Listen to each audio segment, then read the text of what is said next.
Hello, and welcome back to my channel. This is Reality with Diva D. How you doing? Now, real quickly, I'm just gonna do a real quick 3-episode reactionary video on Belle Collective because I missed Friday. I missed last Friday, and I missed the Friday before that. But again, I had surgery, so bear with me. Okay. Now, come on in. Like, comment, subscribe to my channel, and hit the notification bell button, and you will be notified when I upload a video.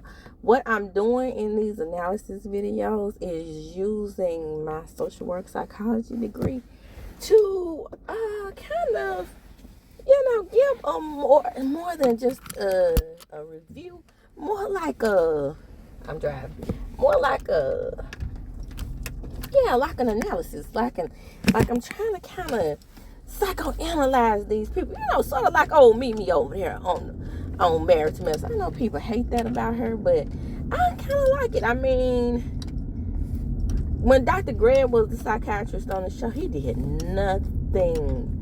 He absolutely positively antagonized Quiet. Y'all remember how he used to fall in the floor, pretend like he was having a seizure and all that old type of shit, and then everybody is like irritated with Dr. Mimi. But I'm like, shoot, we need that on this show, and somebody needs to psychoanalyze these damn broads. But I'm gonna go for what I know, a hodgepodge of these 3 episodes. And one of the episodes we see LATRICE, and she's having the blood clots coming back. She thinks they may be coming back due to the fibroids. Now, I have fibroids. I never had blood clots. Positive vibes. Hope I don't. But I don't know how related they are.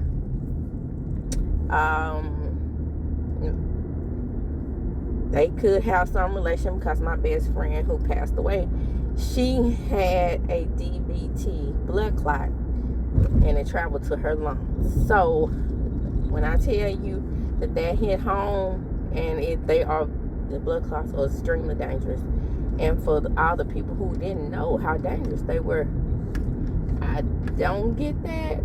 And, these professional women, allegedly educated women, with the exception of Slim, I don't know how they didn't know that was something that you should be aware of. But anyway, she's with Cliff. Cliff didn't even know about the fibroids, which is insane to me in a way.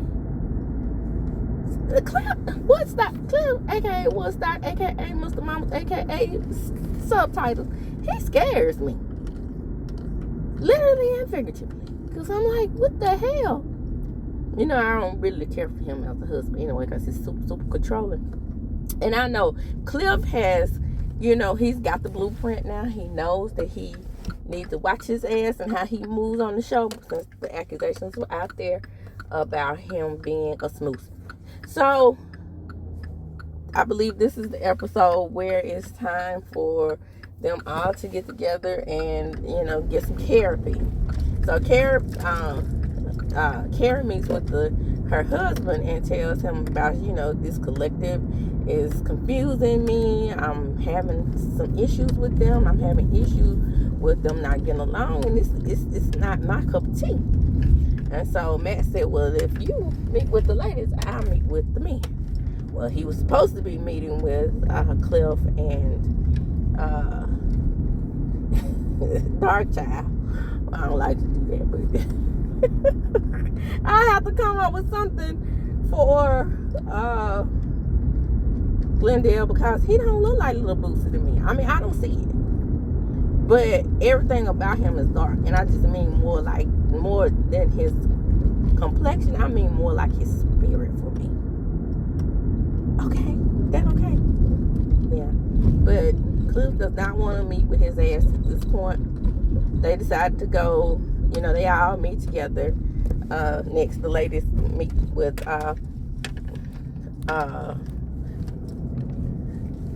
Carrie.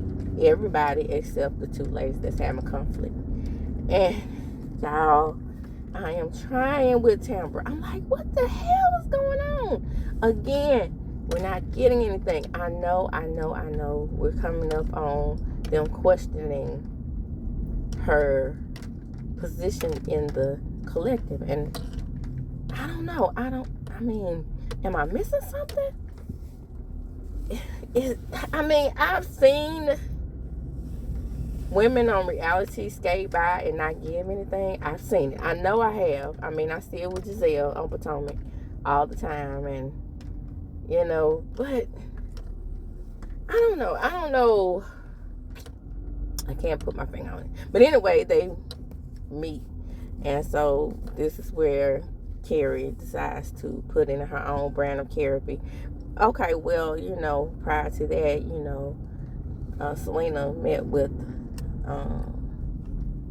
LATESHIA about her Belle's bondsman license.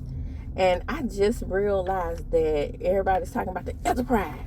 She wasn't really even at the Enterprise. She was at someone else's Belle's bondsman store, which means that it may be a situation where that might have been one of the offices that she helped open. Because like I said, she was, she gave some pretty good input with my friend who works for her. And as a matter of fact, my friend now has her own office, and she has bricked it up. And child, baby, when I tell you that thing is looking what?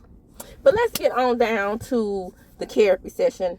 We're not gonna waste any more time. Let's get into the analysis of the analyzer, which is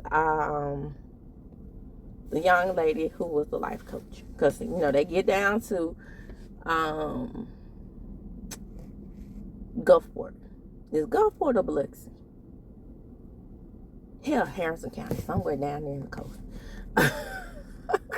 I can't ever remember which coastal town they go to, because it's a hodgepodge of little towns down there that I can't always distinguish between. I think Biloxi is the one that most people know about. Then maybe Gulfport is the second. I must say she's from Gulfport. Anyway, the point is they go down there, and Carrie has a beautiful home in Jackson. But we all know that she probably rented that space to, come film like Akeisha used to. But hell, Akeisha is in Jackson quite a bit, like she said she would be, because when she was on the show, she went to Jackson. She's not on the show, she still goes to Jackson. She still does her heart thing with So Gucci, and I'm very proud of them. But while they're at therapy, this analyzer is very in your face.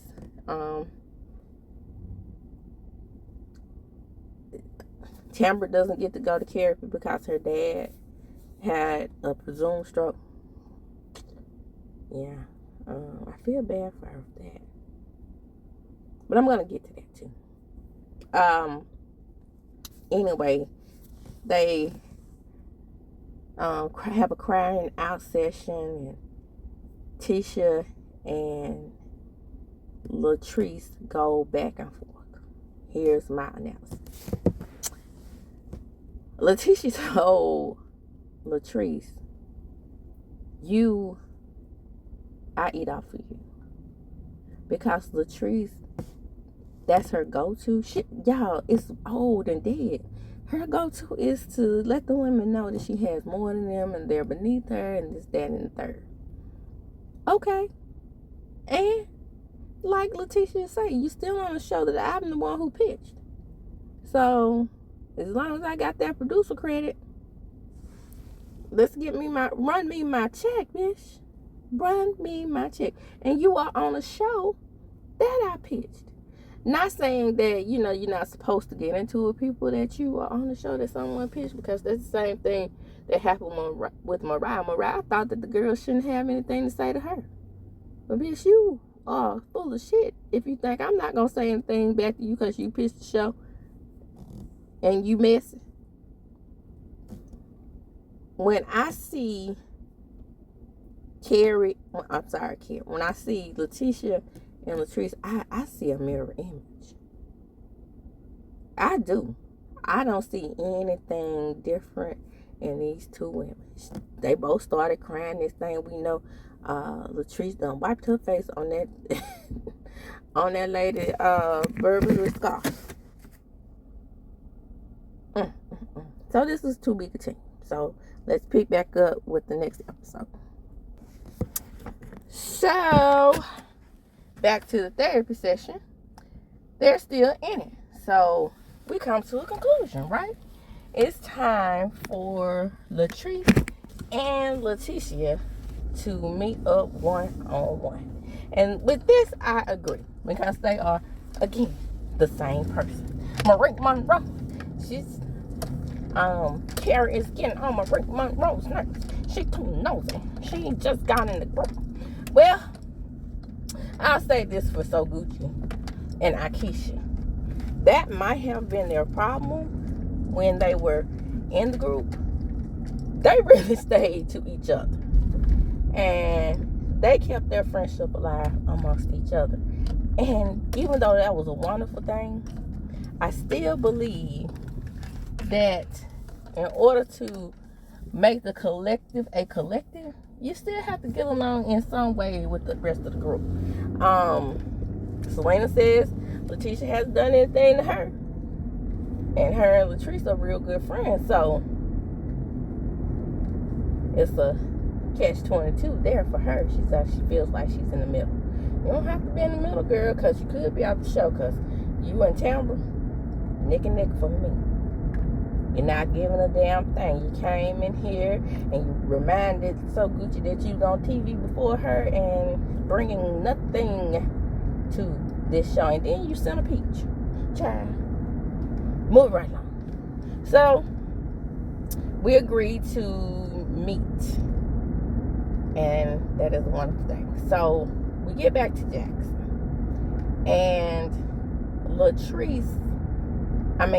LATESHIA has decided that she's going to do a photo shoot. And this is where I'm going to analyze the hell out of Glenn. Glenn also goes to the photo shoot. He's so proud of himself. He has an air tag on LATESHIA, and he's like, that's my woman. I'm going to go wherever she go. Where was she out there on the tugboat with you when you were cheating with them women? Because you know the tugboat will dock, and then you can go get you some tussie every now and then. So that must have been where he was docking in. Because, honey, I can't figure out where this woman is from that he was getting tussie from that he might have had a baby with. And FYI, normally when you get tussie and you cheat on your wife and you make another baby, more analysis. 9 times out of 10, it wasn't one time. Now, I know you can't get pregnant once. It happened to me. However, and then I was in my 40s. Y'all, I'm trying to tell you, it can happen. However, it is rare. Normally, when you get tussie, you get that same tussie on a regular basis to get a baby. But that's just a side note. Moving right along. So, we get to the photo shoot, and I'm not just going to spend a whole lot of time on the photo shoot. I'm analyzing the people involved. We have Glenn. These are the players. We have Glenn. We have management. And we have LATESHIA, right? And one of the managers' name is First. So, LATESHIA did the wrong thing. She tells one of the team members, I think his name is Joe, that Glendale feels like he wants to climb in her britches. Well, Glendale, you will know. Okay? This relationship to me is toxic. He's done pop-ups before. It's not cute. It's not okay in any way. And it's damn near borderline abusive in my opinion. I'm just going to keep it real with you. That's just how I feel about it. And the control of it all. I want to be copied. I want to be CC'd on the emails, throwing his penis around, you know. I want to be CC'd. I want all the emails. I want the same emails LATESHIA gets. Who the fuck are you, Negro? First of all, you're gonna mess things up for your wife on this show. Because the people are tired. The people are tired of you riding off up on her coattails, being a cast member on this show, and your damn ego blowing off your head. Okay? Big old headed joker. And I mean it literally and figuratively. So, he gets into it with First. First is 100% right. Sex chocolate. Sex chocolate. Because you are going to ruin this woman's reputation in Jackson. If this is real, which in some ways I'd be like, this got to be performative. This can't be real. I ain't know. And I would love to say there's no Negro in his right mind that's willing to behave like this. But there are some out there. Unfortunately. It's embarrassing. In all actuality. But so they get into it. Glendale acts like he want to make a break for First didn't move a muscle. He wasn't worried about this joke. So that lets me know that Glenn is somewhat all talk. My takeaway from this conversation or this interaction, I'm team First. First of all, I'm team First. See the play on words? Because all of this extreme behavior is either for the show or it's real, and LATESHIA got a damn mess on her hands. Moving right along. So we get to the interaction with the two-headed snake. They sit at the table, they look at each other for a long time, then they come to understanding that for the collective, these two entities have to get along. One is the founder. Two is the most, I don't want to say, because Marie is up there too. I do believe Marie has these centers.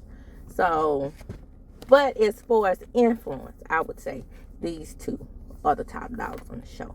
So, with them being at odds and trying to split the group in a stupid way, they have to be the ones to get along the most. I think they are the ones who could bring the collective together. And if the rest of the girls see them getting along, then they'll get along too. But where would the conflict be? Where would the drama be? I do, in my reality shows, I'm ashamed to say, ooh, I bet I'm not the only one. I'm ashamed to say that I do like to see a little conflict. And I do like to see conflict resolution. Shout out to me having a psychology degree. Conflict resolution.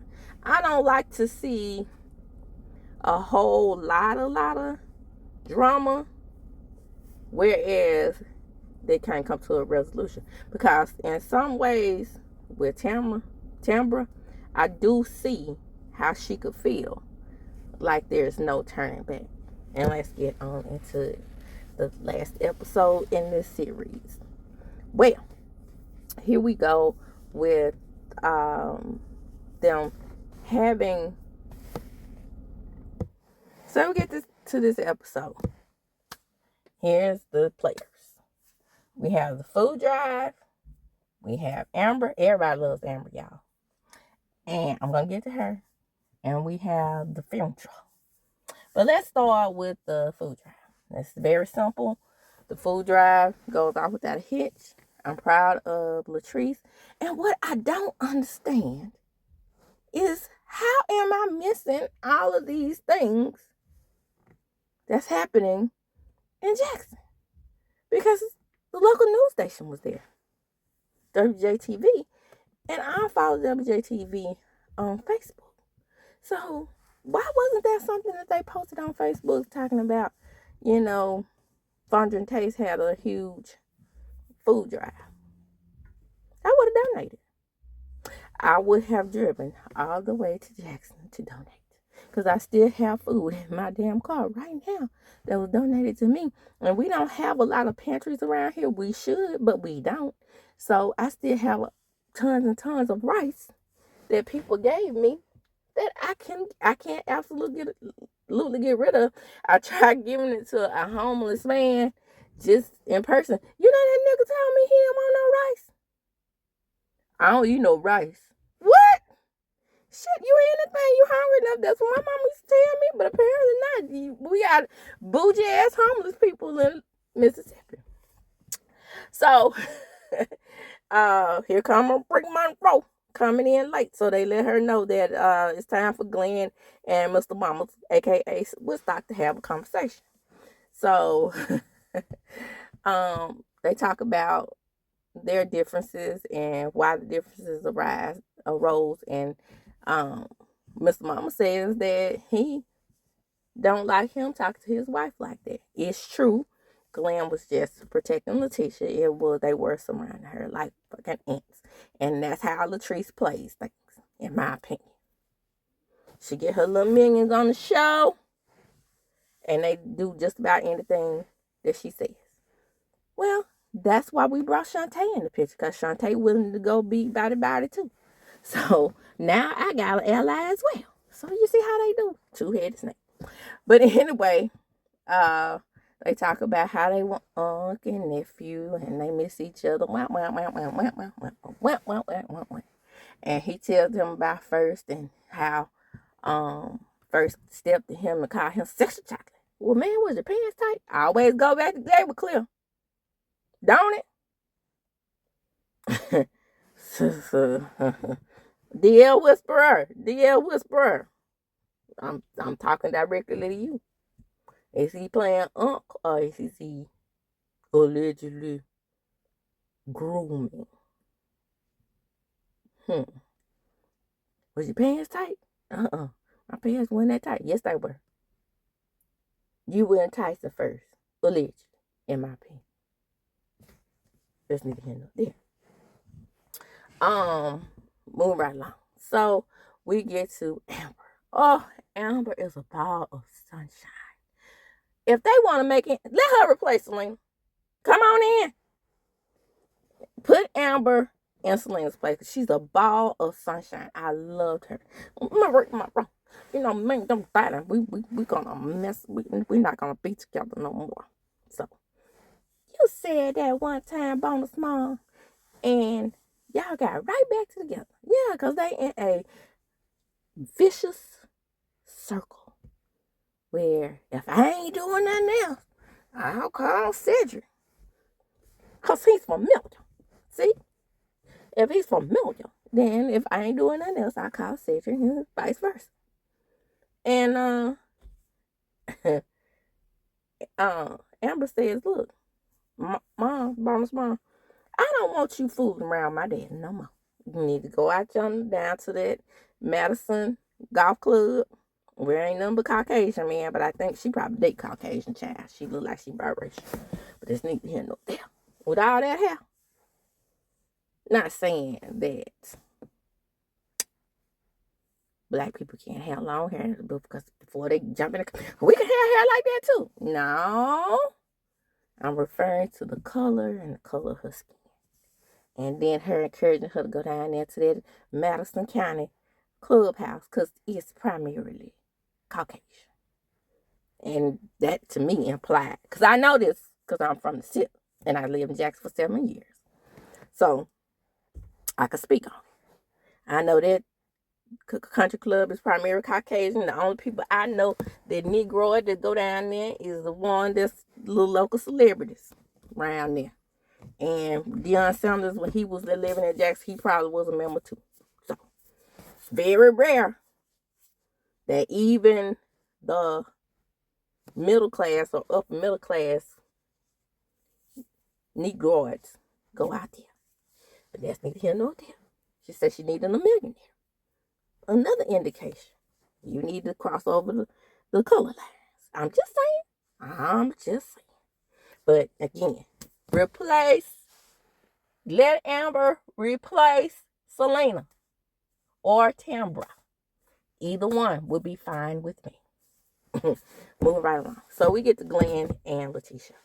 Again, butting heads over her career. I'm sorry I want to elevate. I'm sorry if I elevate you be left behind. Blah, blah, blah, blah, blah, blah, blah. Same story, same song, same all around the world. All around the world, the same song. We doing all around the world, yeah. All around the world, the same song. We all around the world. That's Glenn and LATESHIA. I don't get mad at Glenn anymore. I don't get mad at LATESHIA anymore. I'm just freaking irritated. Because either shit or get out the pot. I'm serious about this. Do you want to be with each other or you don't? I'm sick of this back and forth between them. It's not cute anymore. It never was. But since they have been on this show, they have been the Mel and Martell of this show. And what did Melody do? When Papa Skins made a baby on her, she finally got off the ugly train. And when we say that her career took off without Motel Hotel, you might be the butterfly, LATESHIA. Once was a caterpillar, but a butterfly that needs to spread her wings, fly away to a place that we long for. We suck of y'all. I'm telling you, they turning me off. They turning me off to the whole show.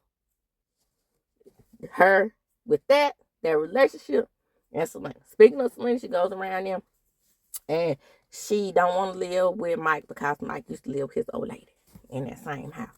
Girl, bye. Girl, bye. Because even though, I'm just saying, remember I lived in Jackson for 7 years.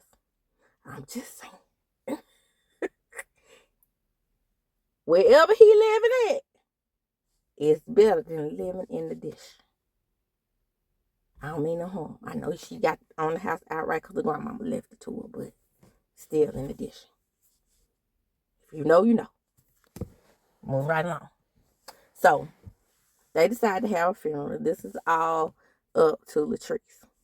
And the moment is about TAMBRA. They're trying to decide if they're trying to get TAMBRA off the show. LATRICE says she does contribute. Where? The only thing I could think of is, like I said, it would be for her journalism. Because we haven't seen London Simone in a while.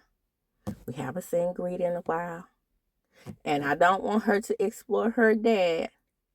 But that would be story if we got to actually see Dad after he was hospitalized. And know for ourselves, with our 2 eyes, each of us, national TV, that he's okay. Not just her word for it. Us seeing it. What else? What else do you have to offer? I know about the situation with LATESHIA and Marie bringing old boy around. Okay, that's old. What's next? I can understand her being guarded with them.